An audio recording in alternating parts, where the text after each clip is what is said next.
Hi, this training is going to focus on the use of AccountChek during the online application. We're going to cover a couple things.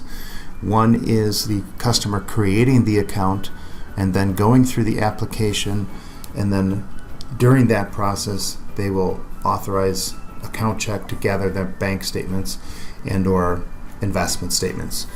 Once they do that, they click submit. The application flows into the prospects folder in Encompass.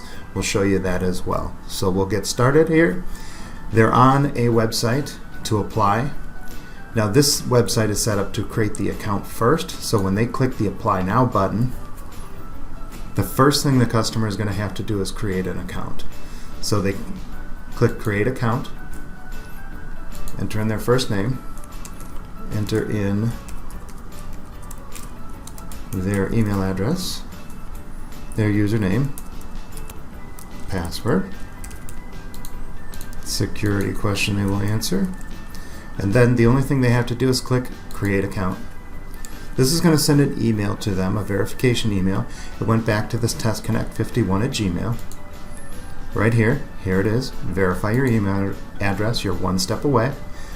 It gives them a link. This is the link that they want to follow, and it tells them that their username is Uncle1234.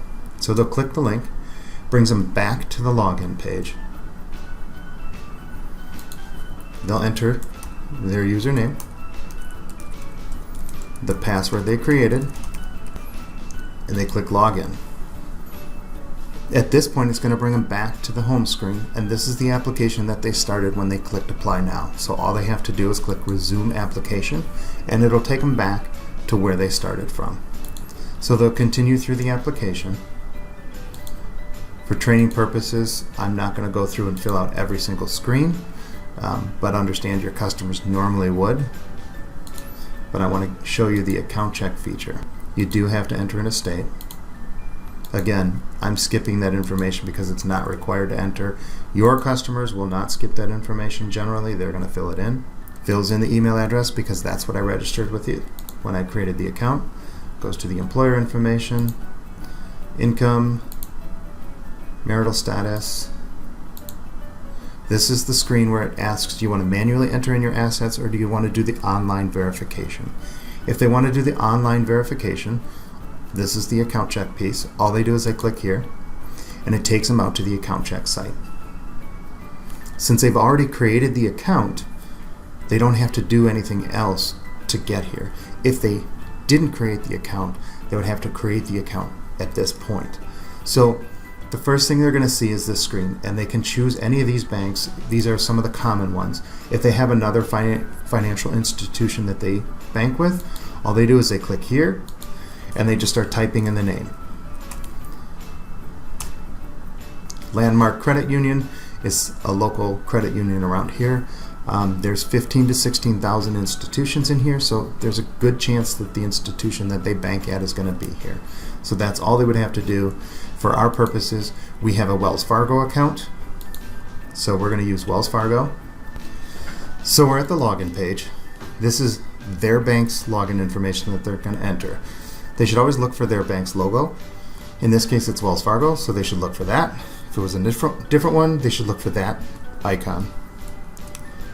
So we will enter in the bank credentials, the password, and they click Login. Remember, this is logging into their screen or into their bank. Normally, one login does not come up. It takes a few minutes. It verifies the credentials and makes sure that that's who they are. If their credentials were wrong, it would come back with some sort of an error telling them that. And they can use this for as many institutions as they have. They can use it to gather information for a Charles Schwab account, so any of their investment. If they have a Goldman Sachs, Fidelity, that type of thing, they can use it to pull in those statements too.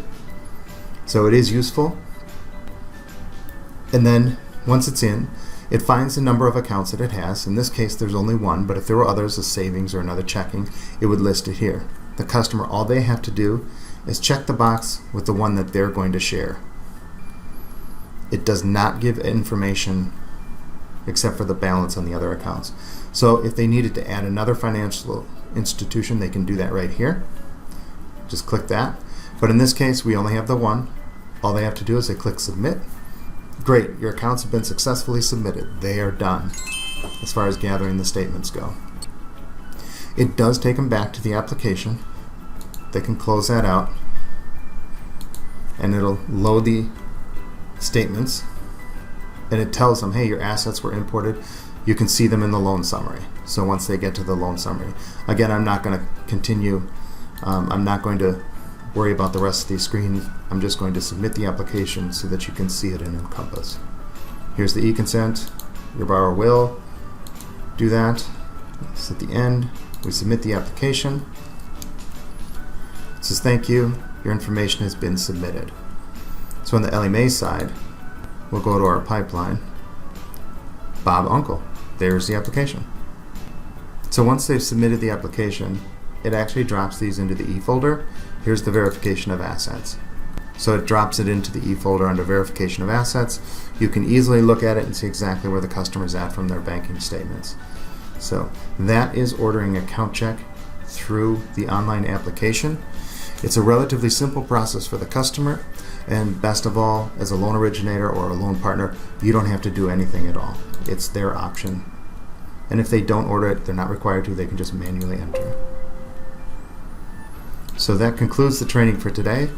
If you have any questions, please submit them to Encompass Support.